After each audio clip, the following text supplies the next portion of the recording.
Jingzhou शहर के बीचों बीच मैंने एक अप्लायंस रिपेयर शॉप खोली थी। दुकान के बाहर एक बड़ी सी साइन लगाई जिस पर लिखा था, हम हर चीज रिपेयर करते हैं, ऊपर से स्पेसशिप और स्पेस स्टेशन, नीचे तक एयरक्राफ्ट कैरियर और न्यूक्लियर सबमरीन। जो भी इलेक्ट्रिसिटी पर चलता है वो हमारे लिए कुछ नहीं। मुझे क्या पता था कि एक दिन सच में कोई मिलिट्री वाला आ धमकेगा। उस दिन मैं दुकान में बोर बैठा था, तभी अचानक एक बेहद एलिगेंट शार्पली ड्रेस्ड औरत ने दरवाजा धकेल कर खोला। उसके चेहरे पर एक अजीब सी गंभीरता थी, जैसे वो यहाँ मजाक करने नहीं आई थी। सर, क्या आप सच में सब कुछ रिपेयर करते हैं? बिल्कुल करते हैं, मैंने मुस्कुराते हुए कहा। Nuclear submarine, aircraft carrier, space station, बड़े ऑर्डर्स पर डिस्काउंट भी मिलता है। ऑनेस्टी की गारंटी है। तो बताइए, आपको क्या रिपेयर करवाना है, न्यूक्लियर सबमरीन या एयरक्राफ्ट कैरियर? वो मेरी बात सुनकर जरा भी नहीं मुस्कुराई। बिना एक पल घुमाए उसने अपना ब्रीफ केस टेबल पर रखा और खोल दिया। अंदर एक चीज थी जो दिखने में बैटरी जैसी लगती थी, लेकिन जैसे ही मेरी नजर उस पर पड़ी मैं सीधा होकर बैठ गया। वो केयरफुली प्रोटेक्टिव फोम में लिपटी हुई थी। उसके ऊपर माइक्रोस्कोपिक सर्किट्स थे, छोटे छोटे क्रिस्टल जो एक कॉम्प्लेक्स नेटवर्क में एक दूसरे से जुड़े हुए थे। अगले ही पल मेरा दिमाग एकदम अलर्ट हो गया। ये क्या है? एक लिथोग्राफी मशीन का कैलिब्रेशन सेंसर मॉड्यूल, उसने सपाट आवाज में कहा। एक एक्सपेरिमेंट के दौरान पावर ओवरलोड हो गया, सेंट्रल कार्बन नीडल अरे जल गई और टूट गई। हमारे प्रोजेक्ट टीम को इसकी तुरंत जरूरत है। उसका नाम था चेन किंच। वो लॉन्ग एकेडमी ऑफ साइंसेज में रिसर्चर थी। उस एक्सीडेंट की वजह से पूरा प्रोजेक्ट ठप पड़ गया था। देश के कई स्पेशलाइज्ड इंस्टीट्यूशंस पहले ही हाथ खड़े कर चुके थे कि इसे जल्दी रिपेयर करना नामुमकिन है। अगर वो पूरी तरह लाचार न होती तो इस छोटी सी अजीब दुकान में कभी कदम न रखती। मिस,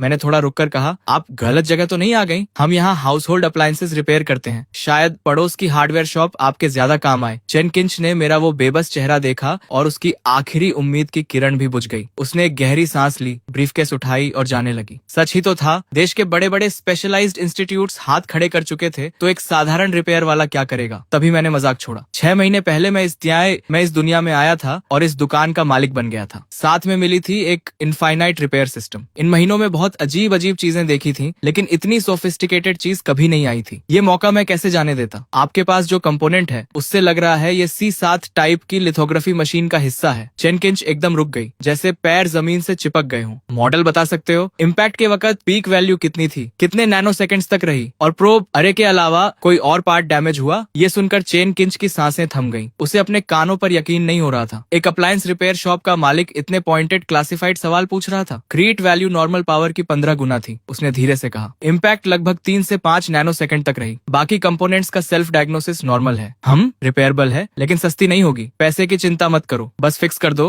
मैं तुरंत फंडिंग अरेंज करती हूँ। मैंने हल्की सी मुस्कान के साथ 5 उंगलियां उठाई। 5 मिलियन या चेन 15? उसने दांत भींचे। कीमत बेतुकी थी, लेकिन अभी उसके पास नेगोशिएट करने का कोई ऑप्शन नहीं था। क्या सोच रही हो? 5 मिलियन नहीं, 500 युआन, 1 रुपया कम नहीं, और मेनली इसलिए क्योंकि इसे रिपेयर करने में बहुत इलेक्ट्रिसिटी लगेगी। 500 युआन? सच में? चेन पूरी तरह ठगी सी खड़ी थी। उसे लगा जैसे रियलिटी हिल गई हो। वो हड़बड़ाकर फोन निकालकर QR कोड स्कैन करने लगी। Instant payment received, 500 yuan. ये देखकर मैं खुलकर मुस्कुरा दिया। बिना जल्दबाजी के एंटी स्टैटिक ग्लव्स पहने, टेबल पर एक साफ सफेद कपड़ा बिछाया और बड़े आराम से मॉड्यूल को बॉक्स से निकालकर रख दिया। System activate. अगले ही पल मेरे सामने एक इन्फॉर्मेशन पैनल अपीयर हुआ। Repairable item detected. C7 type lithography machine का calibration sensor module. Damage level 88%। Repair plan analysis complete. सब तैयारी करके मैं एक धूल भरी शेल्फ की तरफ गया और एक ग्लास आर्मर्ड बॉक्स उठाकर लाया। जैसे ही बॉक्स खुला, चेन किंच की आंखें फटी की फटी रह गईं।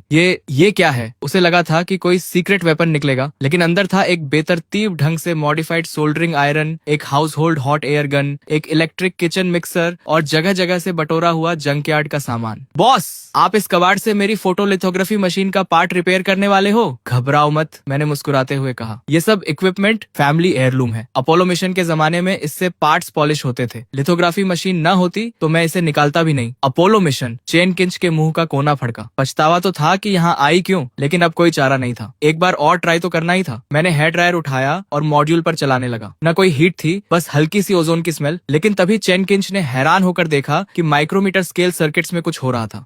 ये क्या है? इलेक्ट्रोडिट्रैक्शन इफेक्ट की रिवर्स रिएक्शन। एक स्पेसिफिक फ्रीक्वेंसी को पल्स में कन्वर्ट करके मेटालिक ट्रे की मेमोरी रिस्टोर की जा रही है। सिंपल वर्ड्स में उसे उसकी ओरिजिनल शेप याद दिलाई जा रही है। चेन अभी इस झटके से उभरी भी नहीं थी कि मैंने वो सोल्डरिंग आयरन प्लग इन कर दी। उसकी टिप पर एक बारीक नीडल लगी थी और वो धीरे धीरे रेड हॉट होने लगी। चेन का दिल फिर से तेज धड़कने लगा। इस जलती हुई नीडल से क्या करोगे? लेकिन मेरे चेहरे पर उस वक्त जो कॉन्सेंट्रेशन थी वो मैंने पहले कभी नहीं दिखाई थी। नीडल एकदम स्टिल थी। बहुत धीरे धीरे मैं उसे डैमेज प्रोब अरे के पास ले गया। जैसे ही टिप पास आई, एक बेयरली visible electric arc network crackle करने लगा। चेन ने वो नजारा देखा जो वो जिंदगी में कभी नहीं भूलेगी। आंखें बंद करो, मैंने कहा, ये बस कोल्ड एटम ग्लास है। लॉन्ग इंस्टीट्यूट के रिसर्चर्स इतने इंप्रेशनेबल क्यों होते हैं, जैसे कोल्ड एटम ग्लास पहले कभी देखा ही नहीं। लेकिन ये टेक्नोलॉजी, हम तो इसे फ्यूचर टेक्नोलॉजीज के आर्टिकल्स में लिखने से भी डरते हैं। चेन की आवाज कांप रही थी। उसे लग रहा था जैसे दशकों की मेहनत से बनाए गए साइंस के विजन को इस आदमी ने कबाड़ से तहस नहस कर दिया हो। ठीक है, आखिरी स्टेप, प्रोब नेटवर्क और माइक्रोमीटर सर्किट्स रीबिल्ड करना है। चेन उसे देखती रही, आंखें चौड़ी। मैंने एक बिस्किट टिन से कुछ पाउडर निकाला, एक छोटी सी ग्लास वायल में डाला, फिर उसमें एक विस्क डुबोकर ऑन कर दिया। ये अल्ट्रासोनिक सस्पेंशन नेबुलाइजेशन है। ओह, तुम जानते हो? लगता है तो है, मतलब रिसर्चर बुरे नहीं हो तुम। मैंने हल्की सी स्माइल दी और सोल्डरिंग आयरन ऑन की। एक स्पेशल मैग्नीफाइंग ग्लास के थ्रू चेन ने देखा कि जले हुए बेसिक सर्किट्स लाइटनिंग स्पीड से खुद को रिपेयर कर रहे थे और रिपेयर्ड सर्किट्स पहले से भी ज्यादा परफेक्ट थे। कुछ देर बाद मेरे माथे पर पसीने की बारीक बूंदें आ गईं। हो गया, मानना पड़ेगा, इस चीज की प्रिसीजन वाकई बहुत हाई है। ये सुनते ही चेन किंच की आंखें पूरी तरह खुल गईं। हो गया? आधे घंटे भी नहीं लगे। सच में इस पिन और बिस्कुट टिन के सामान से फिक्स हो गई। मेरी स्किल्स पर शक है क्या? शुरू से देख रही थी, अगर नहीं तो चेक कर लो खुद। और हाँ, मैंने तुम्हारी फोटोलिथोग्राफी मशीन की प्रिसीजन भी इम्प्रूव कर दी है, तो उसका एक्स्ट्रा चार्ज लगेगा। ये वर्ड्स सुनकर चेन के मन में एक तरफ कोल्ड एटम ग्लास और अल्ट्रासोनिक नेबुलाइजेशन के वो सीन्स गूंज रहे थे और दूसरी तरफ ये महान जीनियस अब पैसों की बात कर रहा था। दुनिया का सबसे अजीब इंसान। बॉस, पहले जो आपने इलेक्ट्रिसिटी वाली बात कही थी उसका मतलब क्या था? बताया था ना, फैमिली सीक्रेट टेक्निक है, आगे नहीं बताते। लेकिन लिथोग्राफी मशीन्स तो ज्यादा पुरानी है नहीं, आपके एंसेस्टर्स काफी जवान रहे होंगे। एक्स्ट्रा चार्ज कितना? मैंने 3 उंगलियां उठाई। 30,000 या 3? चेन फिर से हक्की बक्की। ज्यादा दे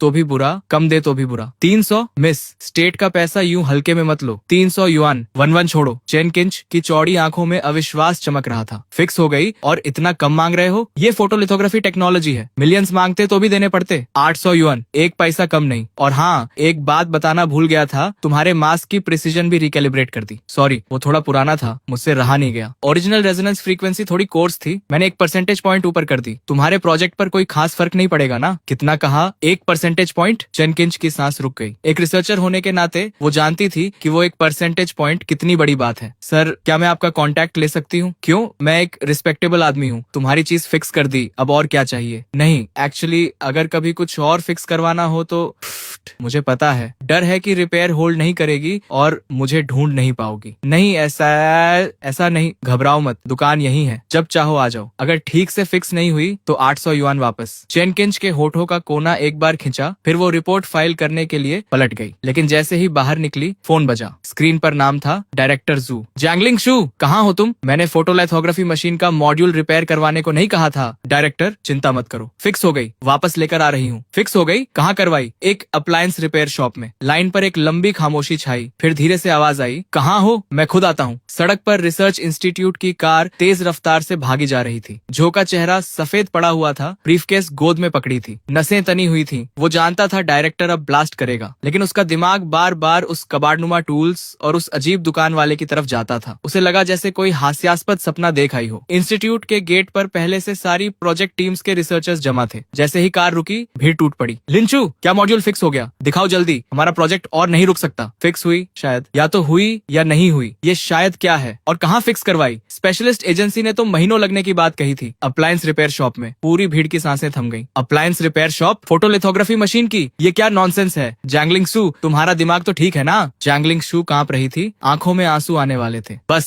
सब चुप। डायरेक्टर की आवाज ने सबको फ्रीज कर दिया। जैंगलिंग शू, कंफर्म करो, फिक्स हुई? वो ब्लैंक दिमाग से बस सिर हिला दिया। ठीक है, क्लीन रूम लैब 1 में ले जाओ, टेस्टिंग होगी। अगर फिक्स हुई तो कारनामा हो जाएगा, अगर नहीं हुई कोर्ट मार्टियल के लिए तैयार रहो। बस यही था। अब सारी उम्मीदें उस सीमिंगली अनरिलायबल दुकान वाले पर टिकी थी। क्लीन रूम लैब 1 के अंदर प्रोटेक्टिव सूट्स में टेक्नीशियंस ने बड़े ध्यान से मॉड्यूल को बॉक्स से निकाला और टेस्टिंग शुरू की। भगवान, ये सोल्डरिंग टेक्निक क्या है? रिपेयर्ड सर्किट्स तो बेहद खूबसूरत हैं। लगता है जैंगलिंग शू ने कोई ऐसा एक्सपर्ट ढूंढा जिसे हम नहीं जानते थे। ये तो ओरिजिनल फैक्ट्री से निकला हुआ लग रहा है। नहीं रुको, ये ओरिजिनल से भी ज्यादा परफेक्ट है। रिपेयर का कोई निशान तक नहीं। तभी एक रिसर्चर ने चिल्लाकर कहा, ये मटेरियल सस्पिशियस है, इमीडिएटली एनालाइज करो। सर, हमारे डेटाबेस में ये मटेरियल नहीं है। डेटाबेस में नहीं है? 2026 हो गया है और अभी भी अननोन मटेरियल्स हैं दुनिया में। जल्दी पावर ऑन करो टेस्टिंग के लिए। जू अब अपनी एक्साइटमेंट छुपा नहीं पा रहा था। बड़े स्क्रीन पर एक एक करके ग्रीन मैसेजेस आने लगे। Power system self check complete, no anomalies. Internal logic unit check complete. Circuit test complete, values with in in control range. हर अनाउंसमेंट के साथ कमरे में मौजूद हर इंसान का दिल एक धड़कन ज्यादा धड़क रहा था। जो मॉड्यूल फिजिकली डिस्ट्रॉयड घोषित हो चुका था वो एक एक वेरिफिकेशन प्रोसीजर पास करता जा रहा था। ये तो साइंटिफिक ही नहीं है, एक्यूरेसी टेस्ट रन करो। जू की बॉडी सुन्न पड़ गई, वो चेयर में धंस गया जैसे सारी एनर्जी निकल गई हो। सर, वैल्यूज स्ट्रेन्स हैं। ये सुनते ही जू की मुट्ठियां भिंच गईं, हथेलियों का पसीना आस्तीन तक भिगो गया। तो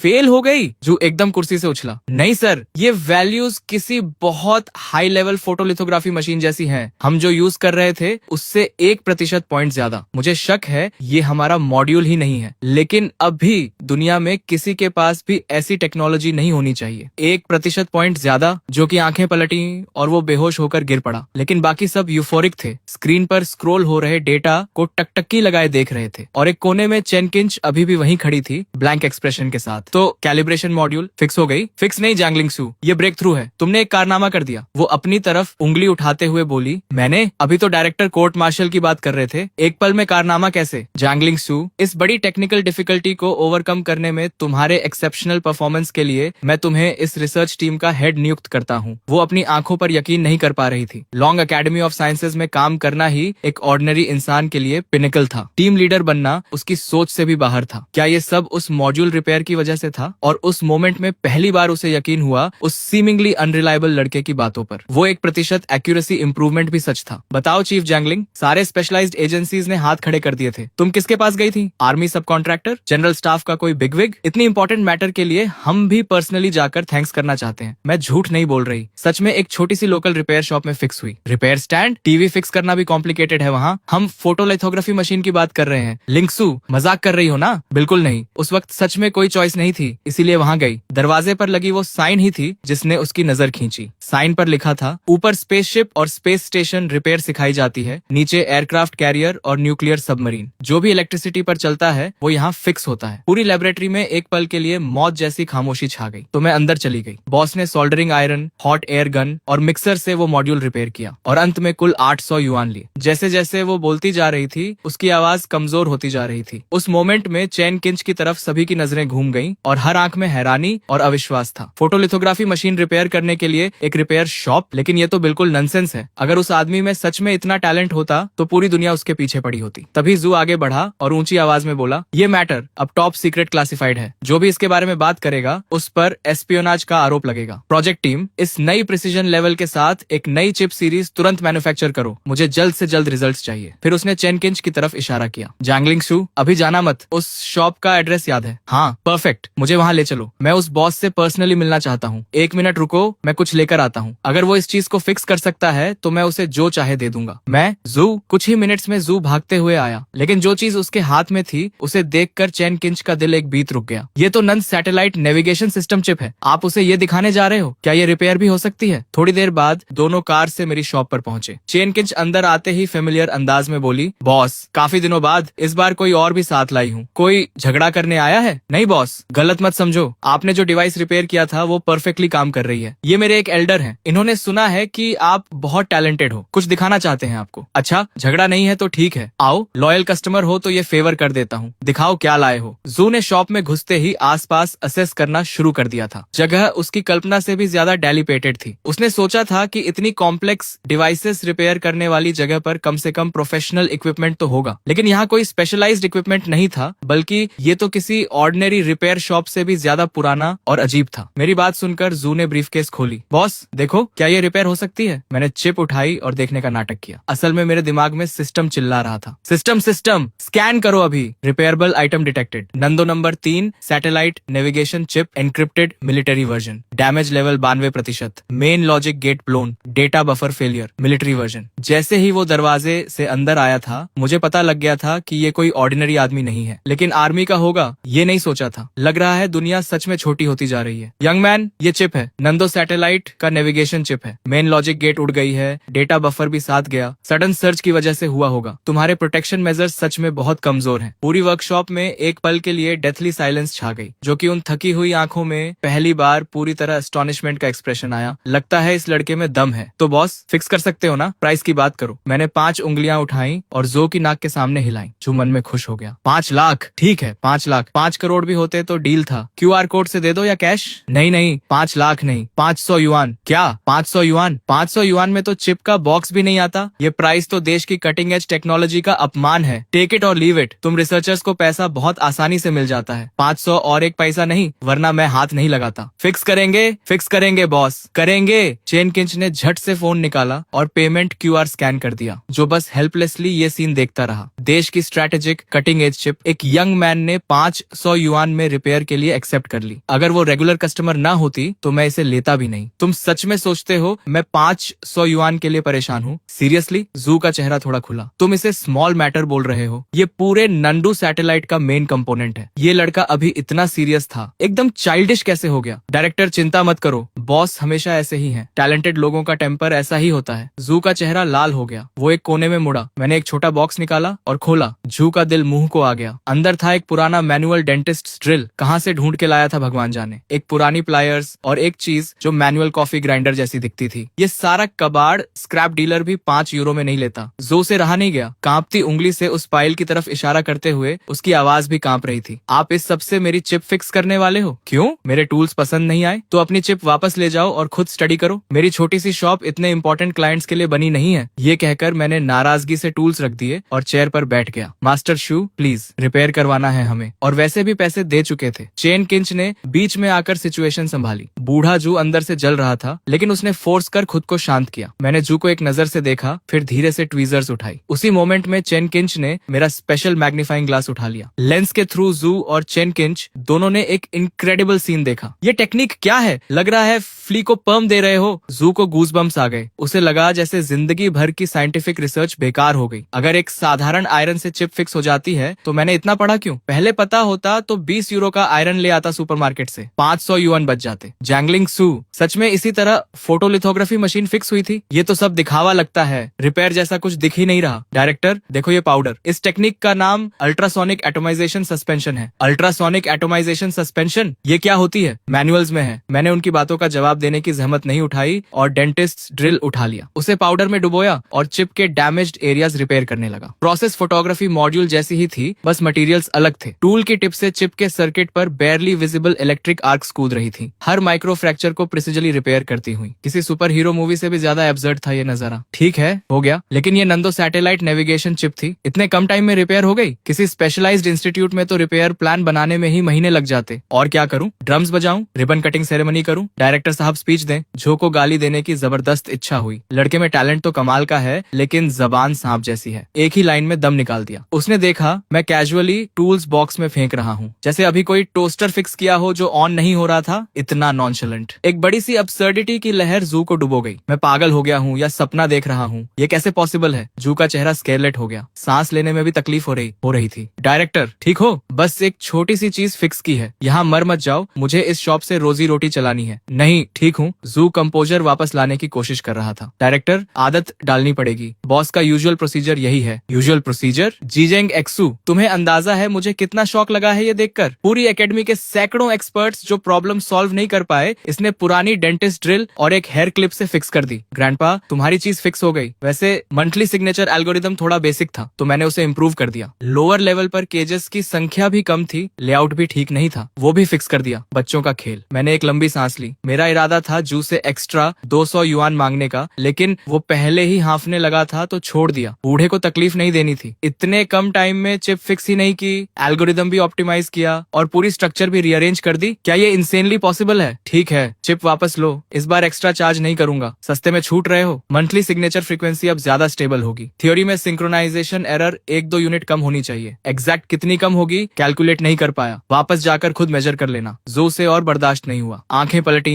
पैरों से जान निकल गई और वो जोर से जमीन पर गिर पड़ा। उधर लॉन्ग एकेडमी के क्लीन रूम नंबर 1 में भी हलचल मची हुई थी। हर चेहरे पर वैसी गंभीरता थी जैसे कोई बैटल फाइट कर रहा हो। Photo sensitive resin layer uniformity verification complete. Margin of error with in acceptable limits. Mass calibration के दौरान टारगेट एक्यूरेसी 1% बढ़ी। अलाइनमेंट पैरामीटर्स रिकैलकुलेट हो रहे हैं। Vacuum chamber pressure stable. Preset value reached. चारों तरफ से रिपोर्ट्स आ रही थी। आवाजों में अर्जेंसी थी। चीफ इंजीनियर देंग बड़े स्क्रीन को एकटक देख रहे थे, ईयरपीस में आती आवाजें सुनते हुए। एक परसेंटेज पॉइंट इंप्रूवमेंट, सबसे इंसेन एक्सपेरिमेंट। अगर ये कंफर्म हो गया तो चाइना ऑप्टिकल टेक्नोलॉजी में बाकी दुनिया को बहुत पीछे छोड़ देगा। और ये सब एक छोटी सी वर्कशॉप के रिपेयर से। वो अभी भी यकीन नहीं कर पा रहे थे। एक्सपोजर प्रोसीजर लॉन्च करो। डेंग ने इंटरकॉम पर फाइनल ऑर्डर दिया। एक लो हम सुनाई दी और मशीन स्टार्ट हुई। सबने सांसें रोक ली। ये मोमेंट ऑफ ट्रूथ था। डेटा स्क्रीन पर फ्रैंटिकली स्क्रॉल हो रहा था। हर कैरेक्टर जैसे अपनी अलग हार्ट बीट से पल्स कर रहा था। Exposure complete, sharp reveal, drawing, हर स्टेप टेक्स्ट बुक परफेक्ट था। जब रोबोटिक आर्म ने वो गोल्डन वेफर जिस पर अनगिनत लोगों की उम्मीदें टिकी थी टेस्ट टेबल पर रखा तो डेंग का दिल रुकते रुकते बचा। परफेक्ट टेस्ट रिजल्ट, ऑनल यूनिट्स एंड पैरामीटर्स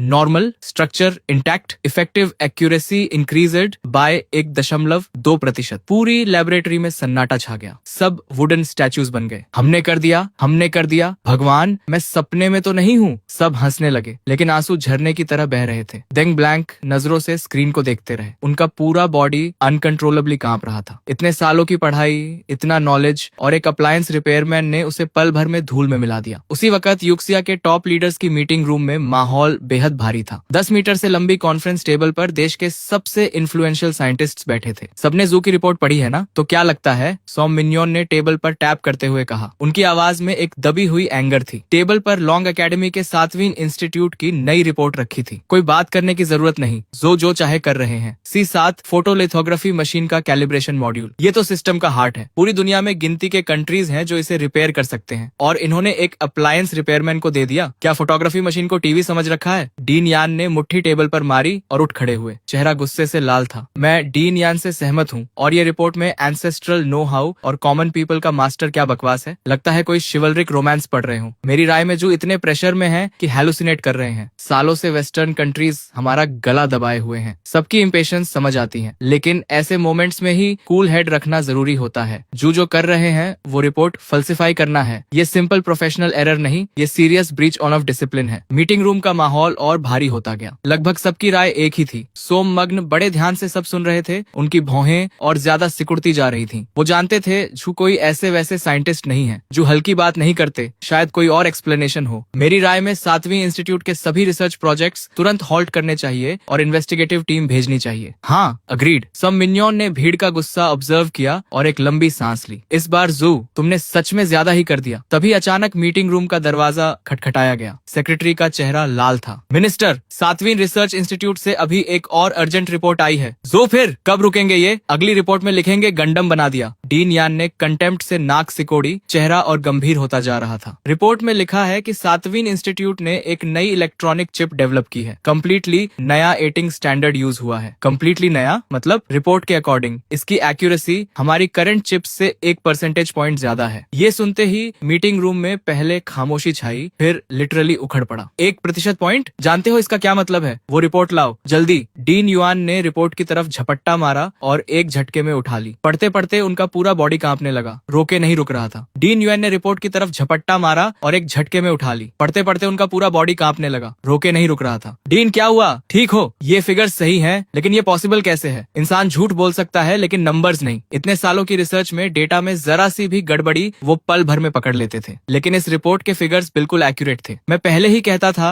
जू डायरेक्टर सालों से हैं, वो कभी कुछ गलत नहीं करते, लेकिन ये केस बहुत अजीब है। क्या हो सकता है कि ये उनकी पुरानी रिसर्च का कल्मिनेशन हो? कोई पीक पर पहुंचना और किस्मत से ब्रेक थ्रू हो गई। किस्मत? 1% पॉइंट और तुम उसे किस्मत बोल रहे हो? सोम मिन्ज्वांट ने आर्ग्यूमेंट को इग्नोर किया। उन्होंने क्विकली रिपोर्ट उठाई और डिटेल में एग्जामिन की। कुछ देर बाद उनकी नजर भी 1.2% ब्रेक थ्रू और नई चिप के बीच डोलने लगी। जेंटलमैन, इन रिपोर्ट्स का डेटा इररिफ्यूटेबल है। इसका मतलब जू की पहली रिपोर्ट किसी भी हालत में फेक नहीं हो सकती, लेकिन अब असली प्रॉब्लम ये रिपेयर शॉप है। सोम मिन्ज्वांट ने एक गहरी सांस ली। चेहरे पर हैरानी थी लेकिन ज्यादा कंफ्यूजन। अप्लायंस रिपेयर, लोगों के बीच छुपा हुआ मास्टर, एंसेस्ट्रल नो हाउ, ये सब वर्ड्स नॉर्मल लगते हैं, लेकिन एक साधारण अप्लायंस रिपेयरमैन जो फोटोलिथोग्राफी मशीन फिक्स कर दे और सबसे जरूरी बात वो सक्सीड भी हो गया, ये मेरे लिए मानना बहुत मुश्किल है। हम फोटोलिथोग्राफी मॉड्यूल की बात कर रहे हैं, ऐसी चीज जिसे दुनिया में गिनती के कंट्रीज रिपेयर कर सकते हैं। ये एक साधारण अप्लायंस रिपेयरमैन से कैसे होगा? शायद डीन जू कुछ छुपाने की कोशिश कर रहे हो। शायद ये अप्लायंस शॉप एक्चुअली डीन जू का कोई सीक्रेट बेस हो। शायद वो कुछ और ही हाइड करना चाहते हैं। एक एकेडमिक ने भौहें सिकोड़कर कहा। मीटिंग रूम में फिर से शोर उठ गया। चिप के रिजल्ट्स ने उन्हें स्पीचलेस कर दिया था, लेकिन जितनी हैरानी थी उतनी ही क्यूरियोसिटी उस अप्लायंस शॉप के बारे में बढ़ती जा रही थी। हमें जरूर पता लगाना होगा। चाओली, कुछ आदमी लेकर जाओ और वो शॉप ढूंढो। देखो ये जगह सच में एग्जिस्ट करती है या नहीं, और याद रहे बिल्कुल डिस्क्रीट रहना। अगले दिन होश संभाल कर मैंने शॉप फिर से खोली। कल जू मेरी शॉप के बीच में ही बेहोश हो गए थे। किस्मत से एम्बुलेंस जल्दी आ गई, वरना जो कुछ 100 युआन कमाए थे वो भी जाते। तभी 2 मिडिल एज्ड आदमी पर्पस के साथ अंदर आए। एकदम सीधे खड़े,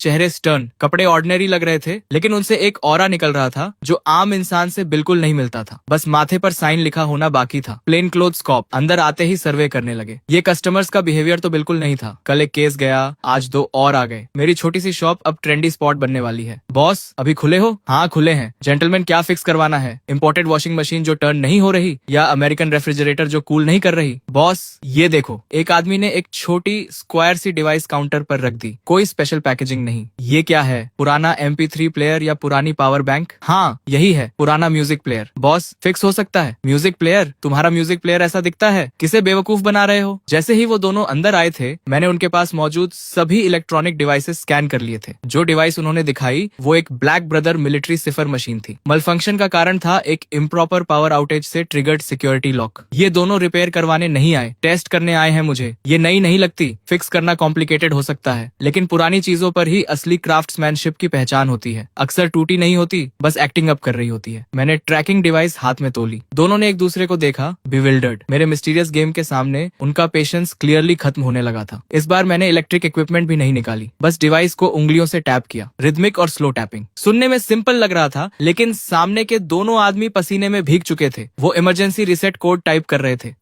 मैं पहचान गया, ये नेशनली रिकॉग्नाइज्ड ट्रैकिंग डिवाइस है। ये रिसेट सीक्वेंस एक्चुअली डिवाइस को बिना डिटेक्ट हुए डिस्ट्रॉय करने के लिए डिजाइन किया गया है। लेकिन एक अप्लायंस शॉप का मालिक ये कैसे जान सकता है? शक की आंधी उन्हें घेर ही रही थी कि मेरे हाथ में पकड़े डिवाइस की रेड लाइट फ्लैश करने लगी। लो, हो गया। मैं कहा था ना, इस तरह की गैजेट को बस एक अच्छे ओवरहॉल की जरूरत होती है। 20 युआन QR कोड से मैंने डिवाइस सीधे टेबल पर फेंकी और 2 उंगलियां उठाई। दोनों कंप्लीटली डम्फाउंडेड थे। ये तुम्हें कैसे पता? क्या? पहले ही बताया था ना, फैमिली सीक्रेट। ग्रैंडफादर ने यही ट्रिक से गांव के ट्रैक्टर की कॉन्स्टिपेशन ठीक की थी। फिर मैं रुका। लेकिन जेंटलमैन, तुम मुझे ये डिवाइस लाकर MP3 प्लेयर बताते हो? ये बहुत ऑनेस्ट नहीं है। अगर मैंने सच में इसे म्यूजिक प्लेयर समझ लिया होता और खोल के तोड़ दिया होता तो किसकी गलती होती? ये सुनते ही दोनों के रोंगटे खड़े हो गए। एक बिजली सी उनके बॉडी से गुजरी। उन्होंने सोचा था ये यंग मैन कुछ नहीं जानता, लेकिन वो तो जैसे ही अंदर आए थे इसने सब फिगर आउट कर लिया था। बस बकवास बंद करो, पेमेंट करो और जाओ। बिना पे किए जाने की कोशिश मत करना। यहाँ हर तरफ सर्वेलेंस कैमरास हैं। देते हैं। दोनों फ्रेनेटिकली फोन निकालकर 20 युआन स्कैन करने लगे। और कुछ काम है? फिक्स हो गई तो जाते क्यों नहीं? मैंने पेमेंट कंफर्मेशन देखी। वो दोनों अजीब नजरों से मुझे देखते हुए तेजी से बाहर निकल गए, जैसे आग लगी हो।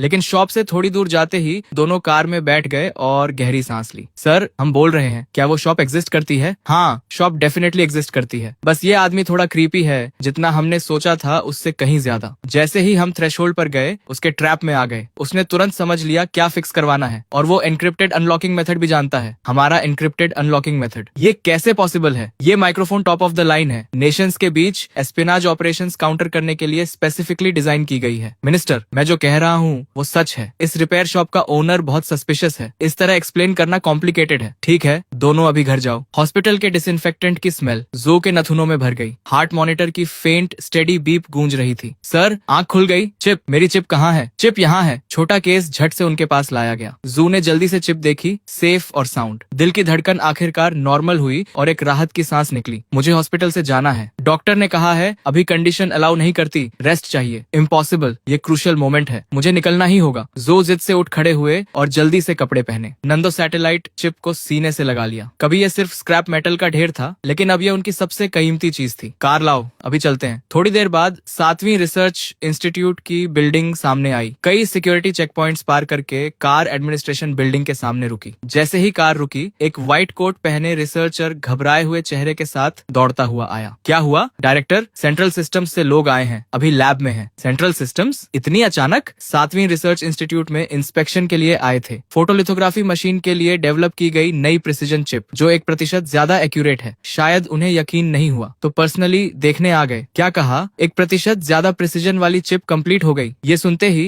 जो की आंखें लगभग निकल पड़ी। हाँ, कंप्लीट हो गई। आप और टीम लीडर जो के जाने के कुछ देर बाद ही हम सक्सेस हो गए। परफेक्ट। लेकिन रिपोर्ट सबमिट करने की ऑथराइजेशन किसने दी? रिपोर्ट तभी सबमिट होती है जब पूरा कॉन्फिडेंस हो। चिप अभी बैरली कंप्लीट हुई है और इन्होंने रश करके सेंट्रल सिस्टम को भेज दी। अगर कोई लास्ट मिनट अनफोर्सीन इवेंट आया तो ये साइंटिफिक डेटा और मिलिट्री इंटेलिजेंस फॉल्सिफाई करना होगा। हाई ट्रेजन जितना सीरियस क्राइम। ये ट्रबल ढूंढ रहे हैं क्या? बस सभी प्रोजेक्ट मेंबर्स को अभी बुलाओ। जो भी न्यू चिप डेवलपमेंट में था सब लैब में इकट्ठा हो। जो ने मुड़कर लैब की तरफ दौड़ लगा दी। विशाल क्लीन रूम में एक ग्रुप खड़ा था। फोटोलिथोग्राफी मशीन के आसपास जमा होकर इशारे करते हुए बात कर रहे थे। आगे था यान, सेंट्रल सिस्टम के टॉप पर। कैलिब्रेशन मॉड्यूल का फीडबैक लूप मैक्सिमम तक ऑप्टिमाइज हो गया है। ऑप्टिकल पार्ट कंपेंसेशन भी कंप्लीटली रीडिजाइन हुई है। ये टेक्नोलॉजी का सच में कमाल है। और सबसे इंप्रेसिव बात यह है कि ये सारी ऑप्टिमाइजेशंस एग्जिस्टिंग आर्किटेक्चर पर इम्प्लीमेंट हुई हैं, एक भी बेसिक प्रोटोकॉल बदले बिना। ये कैसे पॉसिबल है? डायरेक्टर जू, बताइए आपकी लैब में हो क्या रहा है? लिथोग्राफी मशीन छोड़ो, सिर्फ चिप की बात करो। इसकी ऐसी स्ट्रक्चर क्यों है? जू के मुंह में जो प्लेजेंट्रीज आ रही थी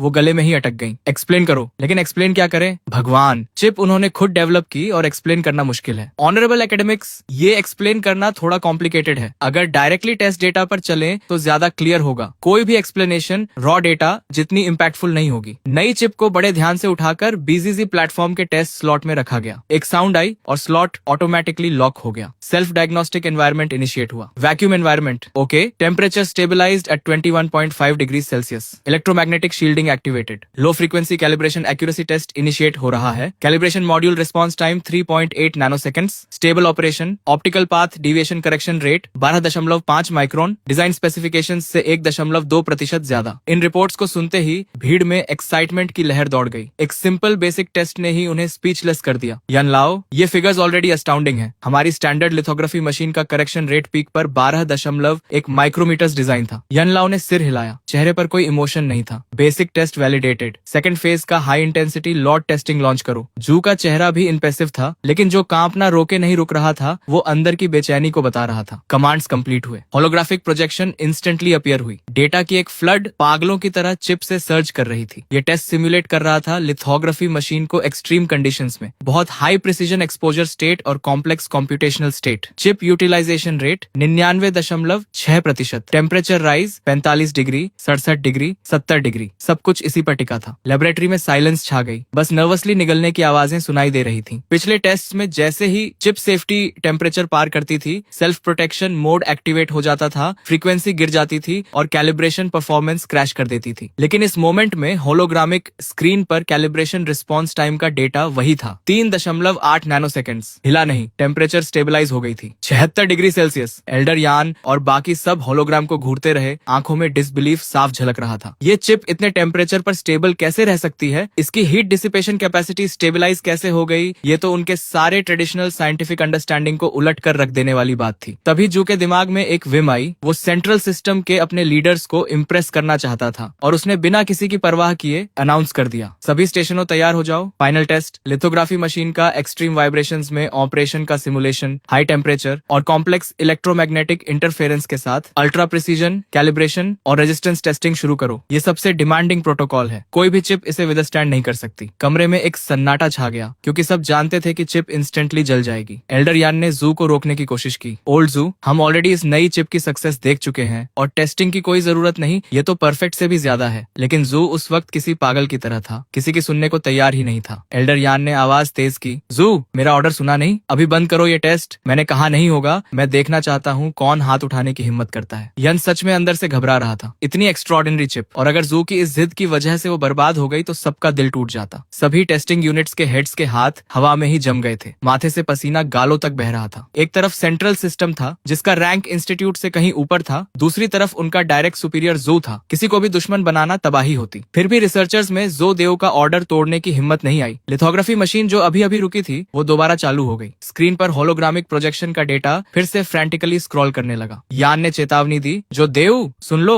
अगर ये एक्सपेरिमेंट फेल हुआ तो कोर्ट मार्टियल के लिए तैयार रहो। लेकिन देव ने जैसे सुना ही नहीं। एल्डर यान की आंखें स्क्रीन पर जमी थी। कैलिब्रेशन डिविएशन रेट का डेटा ऊपर नीचे उछल रहा था, मतलब चिप एक्सट्रीम कंडीशंस में भी ऑप्टिकल पाथ कैलिब्रेशन मेंटेन कर रही थी। तभी अचानक होलोग्राफिक प्रोजेक्शन पर फाइनल डिविएशन रेट आया और वो था जीरोस की एक पूरी लाइन, 0 डिवीजन, 0 एरर। पूरे कमरे में जैसे वक्त रुक गया, सबकी आंखें फटी की फटी रह गईं। क्या मैं सपना देख रहा हूँ? फिर से टेस्ट करो। एल्डर यान का चेहरा लाल हो गया था, दांत इतने जोर से भींचे हुए थे कि पीसने की आवाज कमरे में सुनाई दे रही थी। वो पागल बूढ़ा इस चिप को बर्बाद करके ही दम लेगा। लेकिन इस बार टेक्नीशियंस ने 1 सेकंड भी नहीं लगाया। होलोग्राफिक प्रोजेक्शन रीस्टार्ट हुई और रिजल्ट फिर 0, 1 बार, 2 बार, 3 बार, हर बार 0। भगवान, 5 बार। हमारी पुरानी चिप्स तो एक बार भी नहीं झेल पाती थी। जोदो पूरी तरह गलत साबित हो गया था और ये सोचकर तो और ज्यादा हैरानी होती थी कि इस चिप को एक अप्लायंस रिपेयरमैन ने फिक्स किया था। ये किसी मिरेकल से कम नहीं था। एल्डर यान खुद को रोक नहीं पाया। डायरेक्टर जू, आखिर कहां से ढूंढा है तुमने उस जीनियस को जो लिथोग्राफी मशीन को इस हद तक यूज कर सकता है? जू ने शांति से पूछा। काफी है डीन यान, हमारी चिप आपके स्टैंडर्ड्स पर खरी उतरी? यान ने माथा झुकाते हुए कहा। बिल्कुल काफी है डायरेक्टर जू,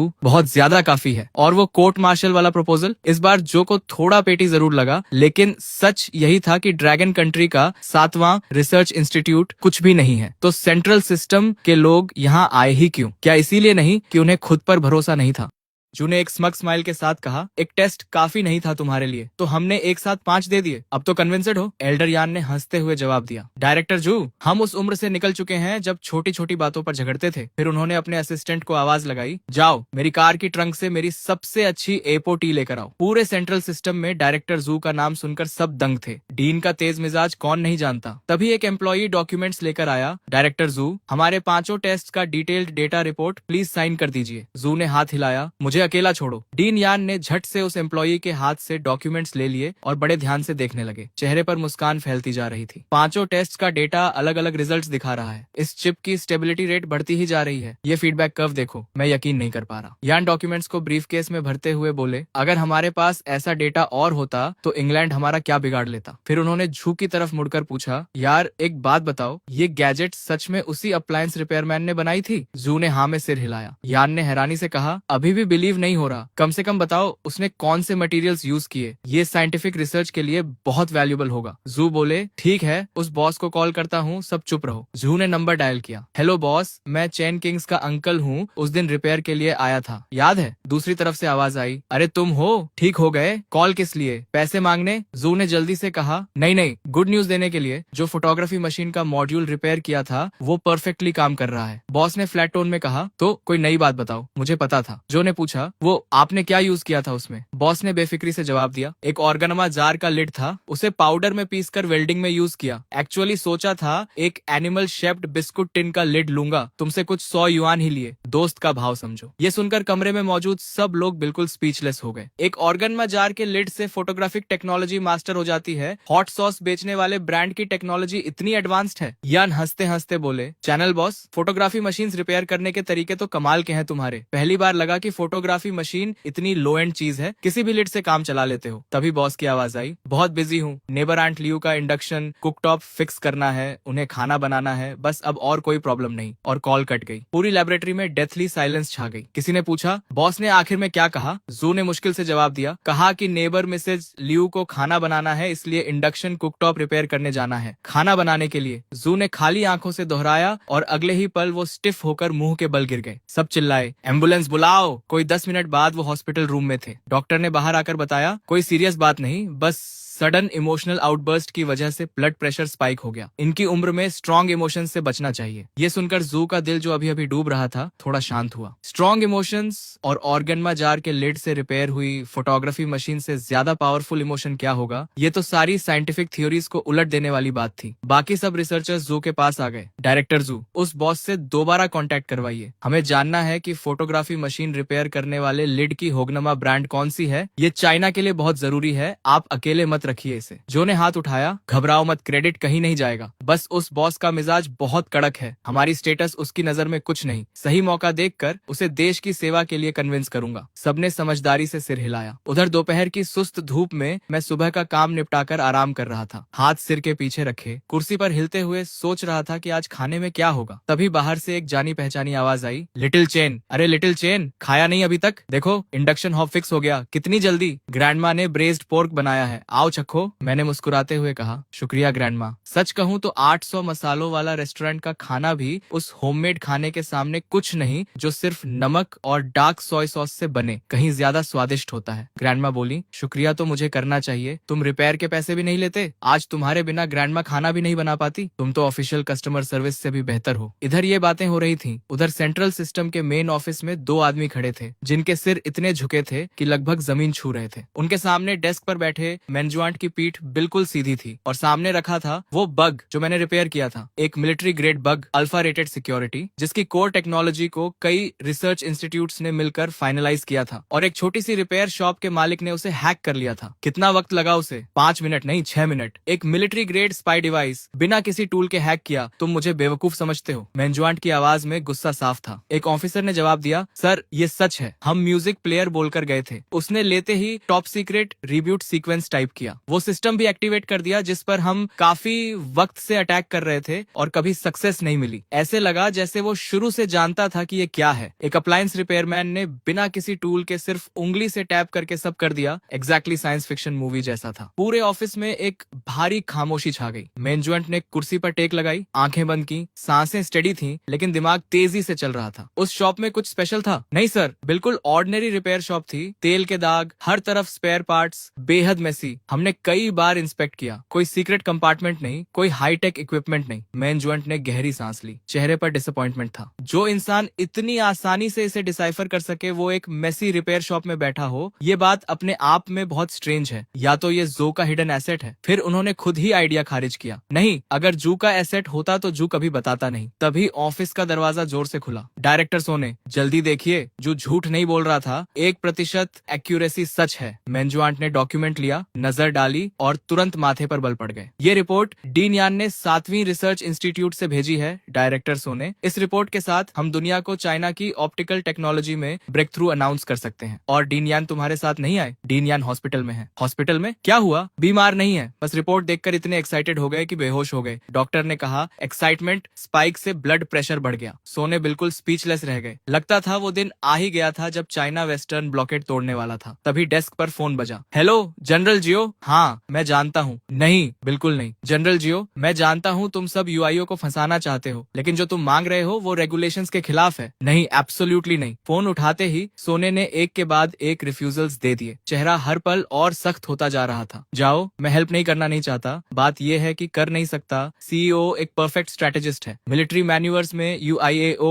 हर कमांडर का नाइटमेयर होता है। वो कभी रूल्स से नहीं खेलता, उसकी टैक्टिक्स बेहद कनिंग है। पिछले साल जाओ की elite armoured division exercise area का आधा हिस्सा भी पार नहीं कर पाई थी कि कमांड ने पूरी यूनिट को वाइप्ड आउट डिक्लेयर कर दिया। जाओ की आवाज आई। योशियो के साथ मैन्यूवर्स में एक ही रूल है कि कोई रूल नहीं। वायो सुन, इस बार एक्सरसाइज फ्यूचर हाईटेक वॉर पर फोकस्ड है। हम पुरानी आर्मी से फ्यूचर वॉर नहीं लड़ सकते। तुम्हें मेरी हेल्प करनी होगी। इस बार मुझे योशियाओ को कॉर्नर करना ही है। सोने बोले, ओल्ड मैन जाओ, आर्मी के अपने रूल्स हैं, रिसर्च इंस्टीट्यूट के अपने, दोनों अलग सिस्टम्स हैं। इंस्टीट्यूट का इक्विपमेंट मिलिट्री कन्फ्रंटेशन में यूज नहीं हो सकता। सोने का चेहरा तन गया था। अगर उसने हेल्प की तो बहुत बड़ी गलती होगी। एक्सरसाइज कमांड वेपन्स इंस्पेक्ट करेगी और शक सीधे उन पर आएगा। जाओ बोले, रूल्स तोड़ने के लिए ही बनते हैं। इंसान जिंदा होते हैं। एक बार हेल्प करो, अपने बेस्ट ट्रेन्ड सोल्जर्स तुम्हारी सिक्योरिटी पर लगा दूंगा, साथ में 20 साल पुरानी म्योटे की कुछ बॉटल्स भी। मेरे पास गार्ड्स हैं, दारू की कमी भी नहीं। ब्रदर सोने, एक काम करो, लेजर या इलेक्ट्रोमैग्नेटिक पल्स वेपन कुछ भी दे दो। लैब का कोई प्रोटोटाइप जिसमें थोड़ी सी भी पोटेंशियल हो, बस इतना काफी है। जाओ की आवाज में लगभग गिड़गिड़ाहट थी। सोने के माथे पर पसीना आ गया। वो जानते थे कि ये मैन्यूवर्स आर्मी के लिए कितनी जरूरी थी। तुमसे इक्विपमेंट लिया तो एक्सरसाइज का कोई मतलब नहीं रहेगा, ये तुम्हें टफ बनाने के लिए है। जाओ बोले, ब्रदर योशियाओ की टैक्टिक्स को ट्रेनिंग कह रहे हो तुम। Hypersonic missiles, drone launches, exactly science fiction जैसा है। मेरे रेडार्स डिटेक्ट भी नहीं कर पाते और कमांड बोल देती है एक्सरसाइज खत्म। अगर सच में नहीं दे सकते तो कम से कम प्रिसीजन गाइडेंस चिप्स दे दो, मैं खुद वॉरहेड्स पर इंस्टॉल कर लूंगा। जनरल जाओ, ये प्रिंसिपल की बात है। मिनिस्टर सोने, आप तो सच में रोल मॉडल हैं, तो फिर मेरी लाश उठाने आ जाना। जाओ ने फोन पटक दिया। सोने हाथ में साइलेंट रिसीवर लिए बैठे रहे। इस बार उन्होंने सच में जाओ को नाराज कर दिया था। उधर रिसर्च इंस्टीट्यूट 7 की लैब में मशीन्स की गुनगुनाहट के बीच लैब कोट्स में रिसर्चर्स इधर उधर भाग रहे थे। एक रिसर्चर ने दूसरे से पूछा, डायरेक्ट डायरेक्टर जू इस बार क्या कर रहे हैं पता नहीं, सुना है नुओ 3 रिपेयर करवाई है, उसकी परफॉर्मेंस टेस्ट करनी है। नंदो 3, लेकिन वो तो स्पेस प्रोग्राम का अबैंडन्ड प्रोजेक्ट था। डायरेक्टर जू ने कहाँ से रिपेयर करवाया? वही रिपेयर शॉप तो नहीं होगी? वो शॉप सच में रोडो 3 जैसी चीज भी फिक्स कर सकती है? सब थोड़े बिलीवर्ड थे। उस मिस्टीरियस रिपेयर शॉप के आने के बाद से उनका वर्कलोड जैसे कभी खत्म ही नहीं होता था। पहले मशीन्स को थोड़ा ब्रेक मिलता था, अब नॉन स्टॉप काम था। तभी किसी ने आवाज लगाई, ये क्या बातें कर रहे हो, जल्दी करो,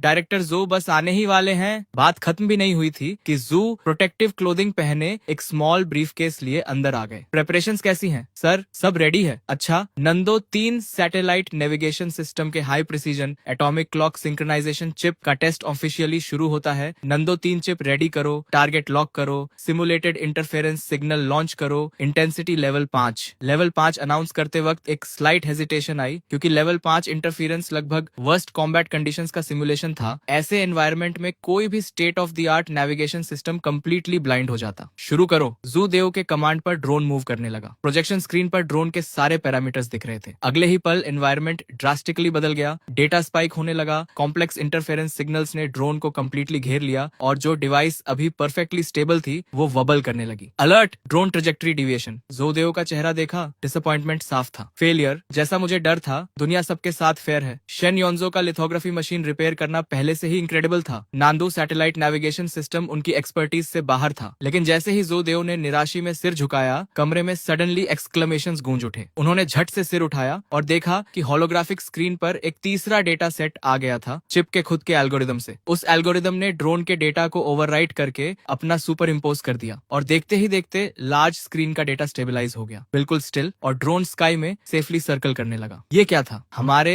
सैटेलाइट्स में ऐसा कुछ होता है, लेकिन नांडू सैटेलाइट में नहीं था, लेकिन चेन बॉस के पास था। जू के चेहरे पर एक्सट्रीमली स्मग स्माइल आ गई। मैंने अंदर एल्गोरिदम थोड़ा ट्यूक किया था, लेकिन मुझे खुद नहीं पता था कि मेरी रैंडम सी मॉडिफिकेशन से ड्रोन लेवल 5 इंटरफेरेंस में भी सर्वाइव कर लेगा। किसी ने आवाज में वंडर के साथ कहा, इस बंदे को इंस्टीट्यूट में ले आए तो क्या ही बात हो, लेकिन आखिर ये बॉस है कौन? क्या वो सच में कुछ भी फिक्स कर सकता है? भीड़ में क्यूरियोसिटी बढ़ गई। एयरलाइनर मॉड्यूल फॉल्टी था, फिक्स कर दिया। नांडू चिप नंबर 3 फिक्स कर दिया, और हर बार जो उसके हाथ से निकलता है वो पहले से बेहतर होकर निकलता है। ये सुनकर सीन फ्रीज हो गया। सब स्टंट थे। ये डेटा सिर्फ नंदो नंबर 3 की सक्सेस नहीं था, ये यूक्सिया की साइंटिफिक रिसर्च हिस्ट्री में एक अनप्रेसिडेंटेड ब्रेक थ्रू था। इधर जू फोन डायल कर रहे थे। हेलो चेन बॉस, मैं हूँ। रिया चिप नंबर 3 के बारे में, वो जो आपकी शॉप में ऑलमोस्ट डेड हो गई थी। बॉस की आवाज आई, तो कॉल किस लिए? पैसे मांगने? नहीं, गुड न्यूज देने के लिए। आपने जो चिप रिपेयर की वो अब 100th ऑफ अ मिलीमीटर तक स्टेबल है। ट्रूली रिमार्केबल रिजल्ट है। बॉस ने फ्लैट टोन में कहा। ठीक है, और कुछ? जू एक्साइटेडली बात करते रहे, लेकिन दूसरी तरफ से कोई एंथुजियाज्म नहीं था। सरप्राइज नहीं है बॉस इस डेटा से? सरप्राइज क्यों हूँ? मुझे चार्लेटन समझते हो? मेरे प्रिंसिपल्स हैं, तुमसे कुछ 100 युआन लिए हैं, क्या लगता है बेकार लिए? बॉस वो बात नहीं है। बीप, कॉल कट गई। जू थोड़ा लॉस्ट फील कर रहे थे, लगा जैसे वो खुद ही ट्रैप में फंस गए। एक रिसर्चर ने पूछा, मिस्टर डायरेक्टर ठीक है? हाँ, ये चिप इंस्टॉल करो, मुझे एरोस्पेस डिपार्टमेंट जाना है। रिया नंबर 3 एरोस्पेस डिपार्टमेंट से ही आई थी। उन्होंने कहा था कि ये रिपेयर नहीं होगी और लक ट्राई करने के लिए जो को दे दी थी। उधर शहर के दूसरी तरफ एक military vehicle aerospace systems department की तरफ स्पीड से जा रही थी। बैक सीट में जियो का चेहरा बिल्कुल ठंडरस था। उस स्टबन म्यूल ने हेल्प नहीं की। ठीक है, एरोस्पेस सिस्टम्स डिपार्टमेंट में जेंकीवेन से डायरेक्टली मिलता हूँ, कम से कम यहाँ उड़ने वालों का ख्याल रखा जाता है। इस सोच के साथ जाओ के दिल में उम्मीद जागी। एरोस्पेस सिस्टम्स डिपार्टमेंट के अंदर फिगर्स इधर उधर भाग रहे थे। इंडिस्क्राइबेबल केओस था। जेंकीवेन का ऑफिस किसी ऑफिस जैसा बिल्कुल नहीं लग रहा था। वॉर टाइम कमांड पोस्ट जैसा था।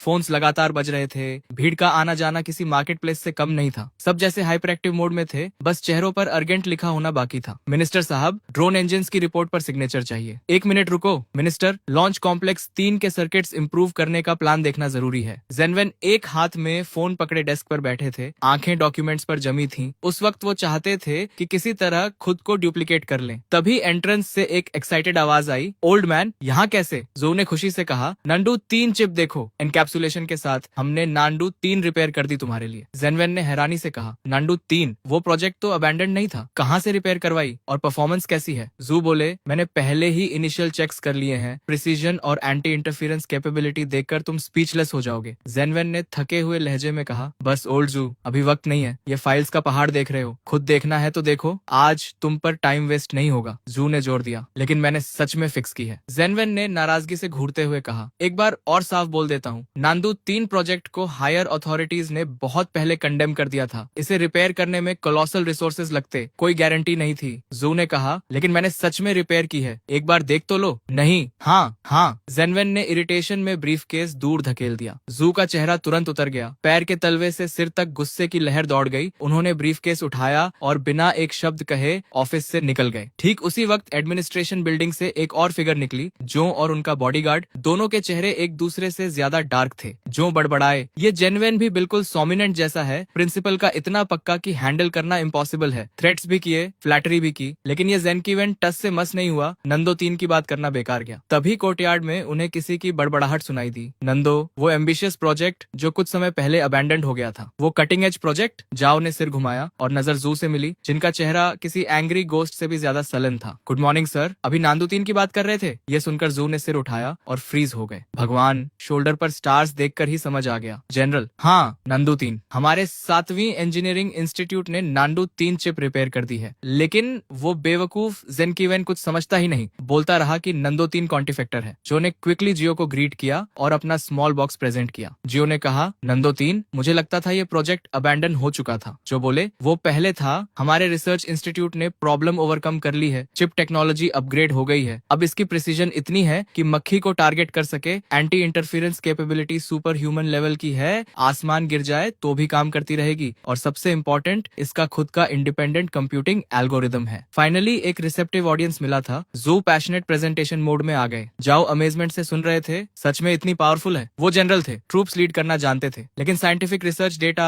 उनकी समझ से बाहर था। जू बोले, जनरल, मैं आपसे कैसे झूठ बोलूंगा? अगर इसे मिसाइल पर इंस्टॉल करें तो एब्सोल्यूट प्रिसीजन, सोल्जर्स को इक्विप करें तो वो एनिमी लाइंस के पीछे जाकर टारगेट्स मार्क कर सकते हैं, HQ से कांस्टेंट कांटेक्ट रख सकते हैं, बिल्कुल परफेक्ट। जाओ के चेहरे के एक्सप्रेशंस बदलने लगे, पहले इंटरेस्ट, फिर डाउट, फिर शॉक। सांसें अपने आप तेज हो गईं। High precision targeting, ultra resistant to jamming, independent communication channel, हर वर्ड जाओ के दिल में प्रिसीजन से लगा। गारंटी दे सकते हो? बिल्कुल, मैं 7वीं रिसर्च इंस्टीट्यूट का डायरेक्टर हूँ, मेरी रैंक के डायरेक्टर की बात का वेट होता है। ठीक है, तो मैं मास प्रोडक्शन के लिए स्पेशल फंड्स रिलीज करने को तैयार हूँ, अगर कम पड़े तो एडिशनल फंडिंग भी लूंगा, लेकिन पहले हमारी ट्रूप्स इसे ट्राई करेंगी, शॉर्ट टर्म में किसी और को सप्लाई नहीं होगी। जू ने समझाया, जनरल, मास प्रोडक्शन अभी पॉसिबल नहीं है क्योंकि इस चिप का इंक्रिप्शन प्रोटोकॉल और लॉजिकल ऑपरेशंस इंडिपेंडेंट है। ये एक एंटायरली न्यू सिस्टम है, कल की दुनिया खोलने की है, लेकिन अभी हमारे पास सिर्फ एक की है और हम इसकी इंटरनल स्ट्रक्चर पूरी तरह नहीं समझते। सबसे जरूरी है कि इसे सैटेलाइट से कनेक्ट करना होगा। जाओ ने कहा, चिंता मत करो, हाईएस्ट अथॉरिटीज से रिक्वेस्ट करूंगा कि बेस्ट रिसर्च इंस्टीट्यूट्स तुम्हारी हेल्प करें। इतने पावरफुल देश में फिनिश्ड प्रोडक्ट होते हुए इतनी छोटी चिप डिसाइफर नहीं होगी, ये मैं नहीं मानता। जू ने धीरे से कहा, नहीं होगा जनरल, मतलब देश के सारे इंस्टीट्यूट्स, बताओ किसके पास जाऊं? और तुम कह रहे हो कोई नहीं कर सकता। जाओ की आईब्रोज चढ़ गई, उनकी नजर में फिनिश्ड प्रोडक्ट होना मतलब आंसर की होना था, कॉपी करो और हो गया। नहीं जनरल, रिसर्च इंस्टीट्यूट्स सच में नहीं कर सकते। तो फिर कौन कर सकता है? एक अप्लायंस रिपेयरमैन। क्या? जाओ की आवाज कई ऑक्टेव्स ऊपर चली गई। उन्हें खुद पर शक हुआ कि सुना सही या नहीं। जो रिसर्च इंस्टीट्यूट्स नहीं कर सकते वो एक अप्लायंस रिपेयरमैन को सौंपना है? मजाक कर रहे हो? देश के स्ट्रेटेजिक फ्यूचर का कटिंग एज प्रोजेक्ट है ये। जू ने हाथ जोड़े। जनरल, मैं जानता हूँ अबसर्ड लगता है, लेकिन ये लंबी कहानी है, कुछ वर्ड्स में एक्सप्लेन नहीं होगी। चलिए मेरे साथ, समझ जाएंगे। उधर रिपेयर शॉप में बर्न्ड प्लास्टिक की स्मेल हवा में थी। मैं ट्वीजर्स से एक पुराने एम्पलीफायर पर चावल के दाने से भी छोटा कैपेसिटर रिप्लेस कर रहा था। 80s amplifier repair. Tech point earned 2, current tech point 1940। Tweezers रखते ही मैकेनिकल वॉइस आई। कितने दिन हो गए थे सिर्फ राइस कुकर्स और इंडक्शन कुकटॉप्स रिपेयर करते हुए टेक पॉइंट्स स्नेल की रफ्तार से बढ़ रहे थे। लिथोग्राफी मशीन और नांडू 3 चिप रिपेयर में देखो कितने पॉइंट्स मिले थे। इस रफ्तार से तो सोल्जर का एक्सोस्केलेटन अफोर्ड करना दूर की बात, जानसिंह ने स्पेसशिप के ब्लूप्रिंट्स भी नहीं मिलेंगे। तभी शॉप के सामने एक मिलिट्री व्हीकल रुकी। उस बिल्कुल ऑर्डिनरी सी स्ट्रीट को देखकर जाओ की आईब्राउज चढ़ गईं। जू ने कहा, जनरल आ गए। स्ट्रीट थोड़ी केओटिक है, वेंडर्स की आवाजें हर तरफ से आ रही हैं, काफी लोग हैं, लेकिन किसी भी दूसरी स्मॉल स्ट्रीट से अलग नहीं लगती। जाओ ने सार्कास्टिकली कहा, सीक्रेट बेस यहाँ है और किसी को पता नहीं चलेगा? अंदर कैसे जाते हैं? पासवर्ड क्या है? जो ने जल्दी से कहा, जनरल कोई सीक्रेट बेस नहीं है, कोई स्पेशल एंट्रेंस नहीं, बस यही वो रिपेयर शॉप है। जाओ ने गुस्से से कहा, जोडू मुझे मजाक के लिए नहीं लाए हो। नांदू 3 जो रिसर्च इंस्टीट्यूट नहीं कर सके उसके लिए इस जगह लाए हो। मिलिट्री मैन्यूवर्स शुरू होने वाले हैं, टाइम वेस्ट करने का शौक है। जू ने कहा, जनरल प्लीज काम डाउन। यहीं पर नांदू 3 रिपेयर हुई थी और कुछ दिन पहले फोटोलिथोग्राफी मशीन की एक्यूरेसी भी यहीं एडजस्ट हुई थी। अगर यहाँ नहीं हो सकता तो दुनिया में कहीं नहीं होगा। जाओ ने चौंकते हुए पूछा, क्या फोटोलाइथोग्राफी मशीन्स भी रिपेयर करते हैं यहाँ? वो जू को इंटेंटली देखने लगे। आखिर 7वीं रिसर्च इंस्टीट्यूट का डायरेक्टर है, इस कैलिबर का आदमी मुझे फंसाने के लिए झूठ नहीं बोलेगा। ठीक है, चलते हैं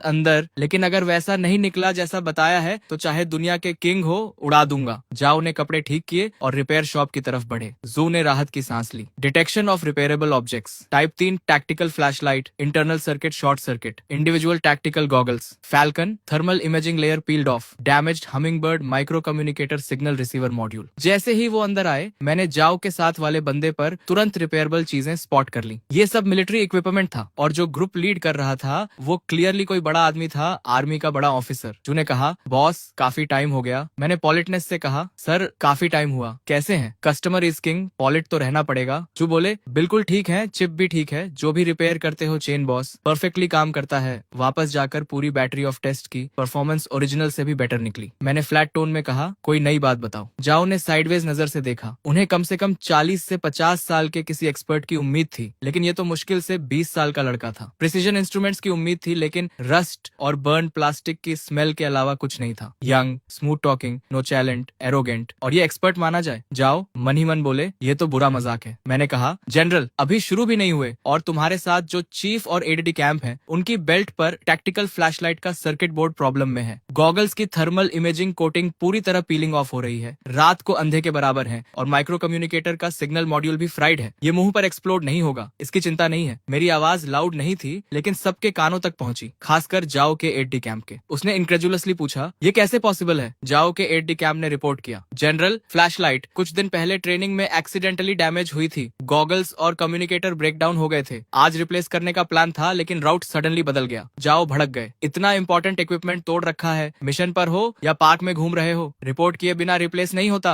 बैटलफील्ड पर तो वॉकिंग टारगेट बन जाते। जाओ पहले से गुस्से में थे और अब एट डे कैंप पर उंगली उठाकर बरस रहे थे, लेकिन तभी जो का बॉडी फ्रीज हो गया। वो अंदर आते वक्त एक वर्ड नहीं बोले थे, तो इस लड़के को ये सब कैसे पता चला? तुम्हें कैसे पता? तब कहीं जाकर जाओ को रियलाइज हुआ, उनकी आंखें मुझ पर जम गईं। सालों की कॉम्बैट ट्रेनिंग से उस बूढ़े सोल्जर में एक आइस एरा आ गई थी, जो अचानक अनलैश हो गई। जो डर के मारे उछल पड़े। उन्हें लगा जाओ के ऑर्डर पर एट डे कैंप मुझे बाहर खींचकर पीट देगा। मैंने बिना घबराए कहा, ऑनेस्ट लोग बॉडीगार्ड लेकर नहीं चलते। वैसे आर्मी में रैंक से मुझे कोई फर्क नहीं पड़ता, लेकिन ये मेरी जगह है। मेरे टेरिटरी पर ड्रैगन को भी झुकना पड़ता है और टाइगर को भी लेटना पड़ता है। पसंद नहीं तो दरवाजा खुला है। जू की आंखें फट गईं। चेन बॉस इतना डायरेक्ट मत हो, ये जनरल हैं, चाहे तो तुम्हारी शॉप को ब्लास्ट फर्नेस में डाल दें। जाओ भी स्टंट थे। डिसबिलीफ और शॉक दोनों उनकी आंखों में दिखे। सालों में ड्रिल सार्जेंट की कुछ किक्स के बाद किसी ने उनसे इस तरह बात करने की हिम्मत नहीं की थी। जाओ के एट डे कैंप से रहा नहीं गया। उसने मुट्ठी बांधी और मेरी तरफ लपका। रुको, जाओ ने ऑर्डर दिया। एट डे कैंप जहां था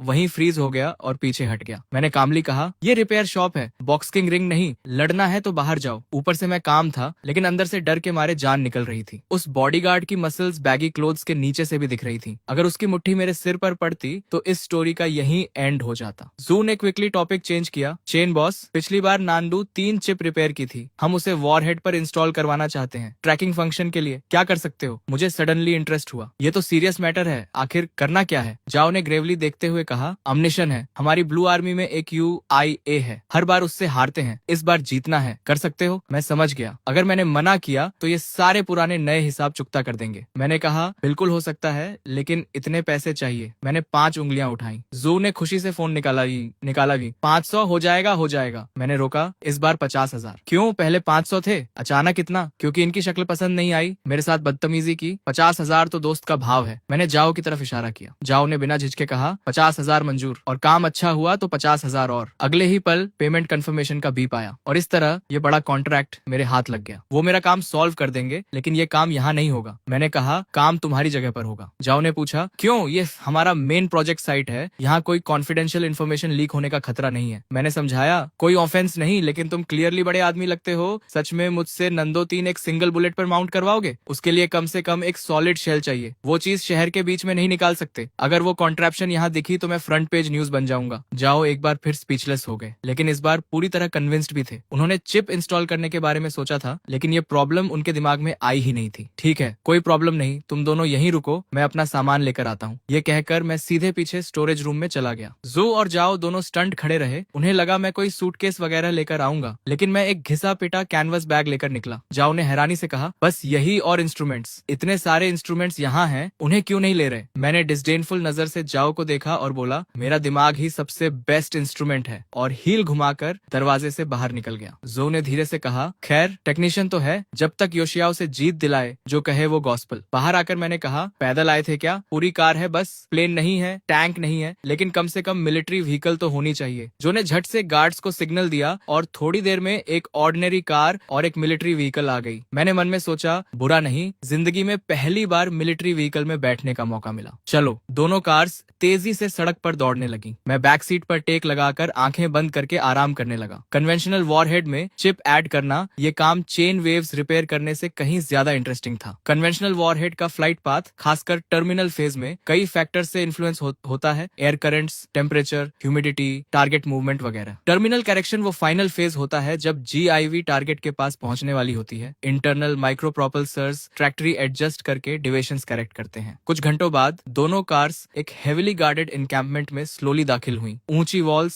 इलेक्ट्रिक फेंसेस, हर तरफ गार्ड्स, हेविली आर्म्ड सोल्जर्स लगातार पेट्रोल कर रहे थे। अंदर घुसते ही एक टेरिबली ऑस्टियर एटमॉस्फेयर फील हुई। ये डेफिनेटली मिलिट्री कैंप था, कोई शक नहीं। माहौल सच में इम्पोजिंग था। जू ने कहा, मिस्टर चेन आ गए। मैं वॉन कैनवस बैग थामे कार से उतरा। बिल्डिंग के अंदर जाते ही मैं कंप्लीटली स्टनड रह गया। रिपेयर शॉप से तो रात दिन का फर्क था। एक ह्यूज हैंगर जैसी structure, open space, precision instruments से भरा हुआ, जिनके नाम भी मुझे नहीं पता थे, सब ऑपरेट हो रहे थे। अलग अलग यूनिफॉर्म्स में स्टाफ मेंबर्स अपने अपने पोस्ट पर बिजी थे और मेरी एंट्री होते ही सबकी नजरें मुझ पर आ गईं। एक ने धीरे से कहा, वो जनरल जो है ना, पीछे वो यंग आदमी कौन है? दूसरे ने जवाब दिया, पता नहीं, कोई इंपॉर्टेंट नहीं लगता, किसी गांव से आया देहाती लग रहा है। तीसरे ने कहा, बकवास बंद करो, जनरल जो के साथ ऑर्डिनरी आदमी नहीं होता। जो ने आवाज लगाई, सब काम रोको, असेंबल करो। थोड़ी देर में दर्जनों मिलिट्री टेक्नीशियंस यूनिफॉर्म्स में लाइन में खड़े थे। जाओ ने कहा, इंट्रोडक्शन करवाता हूँ, ये जुदेंग है, 7वीं रिसर्च इंस्टीट्यूट के डायरेक्टर, और ये शेनवांजो है, एक रिपेयर शॉप के ओनर। सबने एक साथ मेरी तरफ देखा। चेहरों पर इनकॉम्प्रिहेंशन साफ था। एक रिपेयर शॉप का ओनर यहाँ क्या कर रहा है? जाओ ने जू से कहा, डायरेक्टर जू, इंट्रोडक्शन आप करवाइए। जू ने ब्रीफकेस से चिप निकाली। डियर कॉलीग्स, आज हम इसी चीज के लिए यहाँ हैं। सबने गर्दनें आगे की। ये क्या है? हाई टेक्नोलॉजी लग रही है, ऑर्डिनरी तो नहीं है, लेकिन काम क्या करती है? जू ने बताया, ये नंदो 3 सैटेलाइट नेविगेशन सिस्टम की चिप है। नंदो 3, वो रिसर्च प्रोजेक्ट तो बंद हो गया था, टेक्नोलॉजी नहीं थी, पैसे नहीं थे, टाइम नहीं था, ये वापस कैसे आई? बेस के सीनियर ऑफिसर ने चिप हाथ में लेकर क्लोजली देखा। सीमलेस मोनोकोक डिजाइन, ऐसी टेक्नोलॉजी पहले कभी नहीं देखी। सर्किट मटेरियल भी अनयूजुअल है, ऑर्डिनरी सिलिकॉन नहीं, कार्बन बेस्ड मटेरियल लग रहा है। प्रिसीजन देखो, कम से कम 3 नैनोमीटर से कम होगी। किस लैब से आई है, पूरा सीरियल नंबर है, और इस लेवल के इंटीग्रेशन के साथ कूलिंग का इंतजाम। जब रन करेगी तो हीट इनॉर्मस होगी। कुछ ही सेकंड्स में पूरी भीड़ चैटरिंग और एक्सक्लेमिंग करने लगी। जाओ ने सीन देखा। ये सब दूसरे रिसर्च इंस्टीट्यूट से पोच किए गए स्पेशलिस्ट थे, और इन सब ने एक नजर में समझ लिया था कि ये चिप कितनी फॉर्मिडेबल थी। जाओ ने पूछा, तो क्या सोचते हो सब? एक सीनियर ने बिटर स्माइल के साथ सिर हिलाया। सॉरी जनरल, हम इसे पूरी तरह समझ नहीं पाए। बस इतना कह सकते हैं कि ये ऑब्जेक्ट एक्सेप्शनल है, और जिस इंस्टीट्यूट ने बनाई वो भी उतनी ही एक्सेप्शनल होगी। बाकियों ने भी सिर हिलाया। चेहरों पर कंफ्यूजन और गहरा होता जा रहा था। जाओ का चेहरा डार्क हो गया। उन्हें लगता था यहाँ के लोग टॉप नॉच हैं, लेकिन इतनी छोटी चिप इनकी समझ से पूरी तरह बाहर थी। जाओ ने गहरी सांस लेकर मेरी तरफ मुड़कर कहा, मिस्टर चेन, इन्हें ब्रीफ इंट्रोडक्शन दे सकते हो? मैं तभी से डिस्क्रीटली इक्विपमेंट और सराउंडिंग्स ऑब्जर्व कर रहा था। रिपेयर शॉप से कंपेयर करें तो रात दिन का फर्क था, लेकिन इतना सोफिस्टिकेटेड सेटअप इन इनकॉम्पिटेंट्स के हाथ में, ये सच में रिडिकुलस था। मैंने एक छोटी कॉन्टेम्प्टस लाफ दी, आगे बढ़कर चिप उठाई और बोला, मुझे लगा था तुम नोटिस नहीं करोगे, लेकिन इतने क्लूलेस हो गए ये नहीं सोचा था। सबके माथे पर बल पड़ गए। एक ने कहा, यह है कौन? बच्चा है, यहाँ जो आता है कम से कम डॉक्टरेट होती है, ये तो यूनिवर्सिटी फिनिश भी नहीं किया लगता। क्या एरोगेंट टोन है, खुद ही घुट जाएगा। मैंने बिना परवाह किए कहा, इसे रिया नंबर 3 कहते हैं, ये तो जानते हो। इसकी सेंट्रल कंप्यूटिंग यूनिट 114 न्यूक्लियॉन्स की सीक्वेंस यूज करती है। तुम नहीं समझोगे, ये नॉर्मल है। किसी ने पूछा, 114 न्यूक्लियॉन्स की सीक्वेंस ये क्या होती है? हम जानना चाहते हैं कि इस लेवल के इंटीग्रेशन के साथ ऑपरेशन के दौरान हीट डिसिपेशन कैसे मैनेज होती है। मैंने डिटैच्ड एयर के साथ चिप दिखाते हुए कहा, वो मैंने ऑलरेडी मॉडिफाई कर दिया है। टिंगसन परमाबाइट और thermally super conducting material use किया है। रियल वर्ल्ड कंडीशंस में स्टेबल डेली ऑपरेशन के लिए परफेक्टली अडेप्ट हो जाती है। चिप पर ये माइक्रो परफोरेशंस देख रहे हो, ये मिनिएचर थर्मो इलेक्ट्रिक जनरेशन के इंटेक पोर्ट्स हैं। कैलकुलेशन से जो थर्मल एनर्जी प्रोड्यूस होती है वो इलेक्ट्रिकल एनर्जी में कन्वर्ट हो जाती है, यानी सिस्टम पूरी तरह सेल्फ सफिशिएंट है। लेकिन वहां मौजूद कोई भी काम नहीं था।